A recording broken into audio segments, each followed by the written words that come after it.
One of the most fundamental things to do in any math class is to write out a handwritten solution to a problem and to be able to share that solution with your classmates, with your professor, and so forth. It's probably the most important thing you do in a math class, and it's also one of the more technically challenging things to do in an online math class. So in this video, I just want to walk you through some of the steps that you can use to help you to capture and upload your written work for submission for the assignments that call for it this semester, and there are many of them. So this pays to get established a workflow early in the semester so you can use it without having to think about it too much as the semester goes along. Here's how to do it for best results. So you're working on an assignment that calls for pencil and paper work to be submitted via Canvas. The first thing you can do to really help your results to look the best on the other end is to just make sure that you're writing in as dark a mark as you can on the page. If you use pen, that's fine. If you use pencil, just make sure that you're writing kind of heavily enough, so thick enough lines, dark enough lines, so that when you capture it, it'll be as high contrast as possible. The goal we're looking for is to get a file that contains your writing in a nice, clear, heavy, easy to read print in the image. And then also we'd like for that background to be totally white and borderless, so that we can just put all of the focus on the work that's on the page. So you do your work, you try to write as heavily as possible, and it looks something like this. And so now it's time to get this paper from your desk into Canvas for submission. So the next thing you want to do is get a hold of a scanning app for your mobile device. If you don't have a document scanner at home, and most of us don't, but you do have a mobile device, it really does a great job. The app that I favor is the free app called Adobe Scan. I've used some others. I don't really like the way that they work. Adobe Scan is really kind of a one-stop app that does everything. It captures your work, but it also straightens it out. It improves the image quality. It removes the borders. It does all the stuff that can kind of make a photograph of a written page look more like an actual written document on the other end. So this is the app that I really do like the best. If you haven't used it, you use something else, do yourself a favor and try Adobe Scan. I really do think it does a much better job of it. So in the Adobe Scan app, it sort of works like a camera. You just take a photograph of your page. Adobe Scan will sometimes actually automatically detect the page if you set it down on a desktop that has enough of a contrast, so white paper on a black desk or something like that. It makes it a lot easier for Adobe Scan to pick up on. If you're using, a comforter on your bed or something, it might not quite have as good results. But once you capture the image into Adobe Scan, let me show you quickly what it ends up looking like.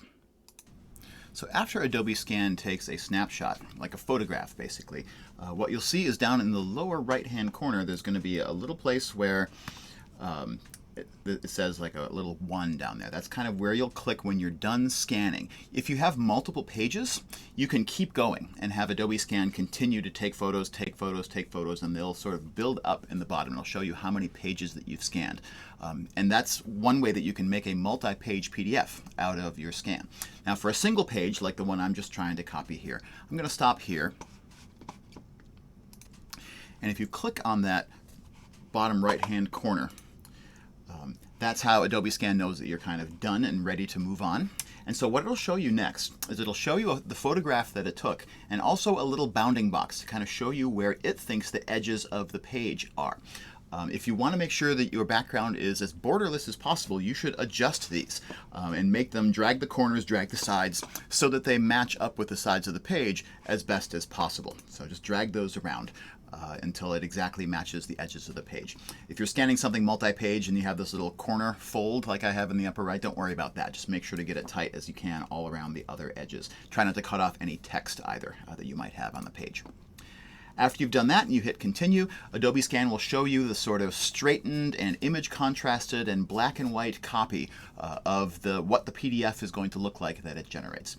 So you can already see that this looks a lot easier to read, a lot more black and white, a lot higher contrast than this photograph over here. So this is why I really like tools like Adobe Scan. They really do make for a higher quality, easier for me to read, and therefore easier for me to give you credit for output at the end of the day.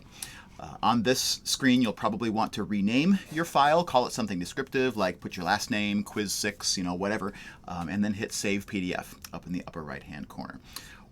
In Adobe Scan, then this will put that file back on your Adobe Scan homepage in the app.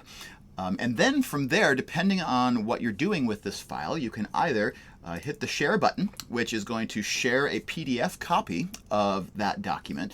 You can email it to yourself. You can AirDrop it to your laptop, whatever you can do to kind of get it off your phone and into your devices. Email to oneself is probably the most popular, more expedient way to do it. But there are other options, whatever your phone has in the share menu. The other option that you have is to save it as an image file, save it as JPEG. The reason that you might want to do that is if you're putting this file into a portfolio in Google Docs.